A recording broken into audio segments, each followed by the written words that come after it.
उत्तर प्रदेश के लखीमपुर खीरी में रविवार को हुई हिंसा में 8 लोगों की मौत हो गई है।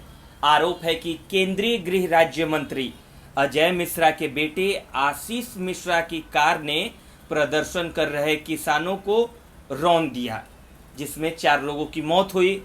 वहीं इसके बाद भड़की हिंसा में 4 और लोग मारे गए। इस पूरे बवाल के बाद अब सियासत भी हो रही है। विपक्षी नेता केंद्रीय मंत्री अजय मिश्रा और डिप्टी सीएम केशव प्रसाद मौर्य के इस्तीफे की मांग कर रहे हैं। लखीमपुर हिंसा में अब तक क्या हुआ है, ये पूरा मामला आपको बताते हैं। घटना रविवार की है, जब डिप्टी सीएम केशव प्रसाद मौर्य एक कार्यक्रम के तहत लखीमपुर खीरी के दौरे पर थे। उन्हें रिसीव करने के लिए गाड़ियां जा रही थी। ये गाड़ियां केंद्रीय मंत्री अजय मिश्रा के बेटे आशीष मिश्रा की बताई गई थी। रास्ते में तिनकुनिया इलाके में किसानों ने विरोध प्रदर्शन किया।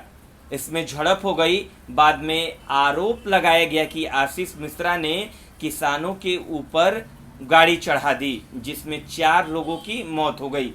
किसानों को रौंदने के बाद मामला इतना बढ़ गया कि हिंसा भड़क गई। हिंसा में बीजेपी नेता के ड्राइवर समेत 4 और लोगों की मौत हो गई।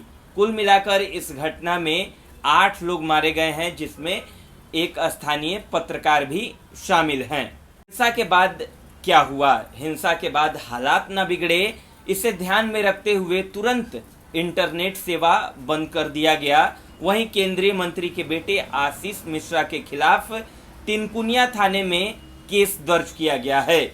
अपने ऊपर लगे आरोपों पर केंद्रीय मंत्री अजय मिश्रा और उनके बेटे का क्या कहना है, ये भी आपको बताते हैं। अजय मिश्रा का कहना है कि उनके काफिले पर हमला कर दिया गया, जिसमें उनका ड्राइवर घायल हो गया और इस घटना में उनके 3 लोग मारे गए हैं और एक ड्राइवर भी शामिल है। उन्होंने ये भी कहा है कि वो भी इस मामले में केस दर्ज कराएंगे। वहीं उनके बेटे आशीष मिश्रा ने दावा किया है कि जब सुबह 9 बजे बनवानीपुर में वो लोग थे, उन्होंने कहा कि हमारी 3 गाड़ियां एक कार्यक्रम के लिए उप मुख्यमंत्री की अगवानी करने के लिए गई थी। रास्ते में कुछ बदमाशों ने पथराव किया, कारों में आग लगा दी, हमारे 3-4 कार्यकर्ताओं को लाठी से पीटा। उन्होंने इस हिंसा की न्यायिक जांच की मांग की है। अब इस मामले पर यूपी के मुख्यमंत्री योगी आदित्यनाथ का भी बयान सामने आया है। उन्होंने इस घटना को दुर्भाग्यपूर्ण बताया है और इस घटना के बाद सीएम योगी ने ट्वीट किया है कि लखीमपुर खीरी में ये जो घटना हुई है ये बेहद दुखद है। उन्होंने कहा कि जो भी दोषी होंगे उनके खिलाफ सख्त कार्रवाई की जाएगी। इस पूरी घटना को लेकर अब विपक्ष भी जमकर सियासत कर रहा है। विधानसभा चुनाव को देखते हुए विपक्ष लखीमपुर पहुंचने का प्रयास कर रहा था। विपक्ष के कई नेताओं ने लखीमपुर खीरी में पहुंचने का प्रयास किया, हालांकि रास्ते में ही उनको पुलिस ने रोक लिया। कांग्रेस महासचिव प्रियंका गांधी वाड्रा लखनऊ पहुंची और यहां से लखीमपुर के लिए रवाना हो गई। प्रियंका सोमवार तड़के लखीमपुर पहुंच भी गई थी, लेकिन उन्हें हर गांव के पास हिरासत में ले लिया गया। उन्हें सीतापुर गेस्ट हाउस में ठहराया गया है। वहीं सूबे के पूर्व मुख्यमंत्री और समाजवादी पार्टी के प्रमुख अखिलेश यादव भी लखीमपुर जाने वाले थे, लेकिन पुलिस ने उन्हें रोक दिया। इसके बाद अखिलेश सड़क पर ही धरने पर बैठ गए। अखिलेश ने कहा कि सरकार किसानों पर जैसा जुल्म कर रही है, वैसा जुल्म तो अंग्रेज भी नहीं किए हैं। उन्होंने आरोप लगाया कि ये जो गाड़ी है वो पुलिस ने ही जलाई है।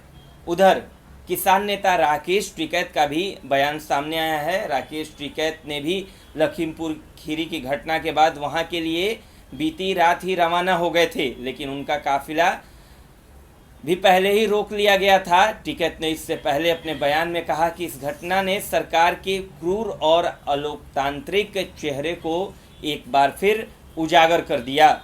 सरकार भूल रही है कि अपने हक के लिए हम मुगलों और फिरंगियों के आगे भी नहीं झुके। किसान मर सकता है, लेकिन डरने वाला नहीं है। सरकार होश में आए और किसानों के हत्यारों के खिलाफ हत्या का मुकदमा दर्ज कर उनकी गिरफ्तारी सुनिश्चित कर। लेकिन इसके बाद किसान और योगी सरकार के बीच अभी बातचीत हुई है, जिसके बाद मामला लगभग रफा दफा हो गया है। योगी सरकार ने घटना में मारे गए किसानों के परिजनों को 45-45 लाख रुपए देने का ऐलान किया है। साथ में सरकारी नौकरी भी दी जाएगी। इसके अलावा जो घायल हुए हैं उनके परिजनों को 10-10 लाख रुपए मुआवजे के तौर पर दिए जाएंगे। लखीमपुर खीरी में जो घटना हुई उस पर ये अब तक की अपडेट थी। आपको इस घटना से जुड़ी अपडेट देंगे। आप न्यूज़ शॉक देखते रहिए। नमस्कार।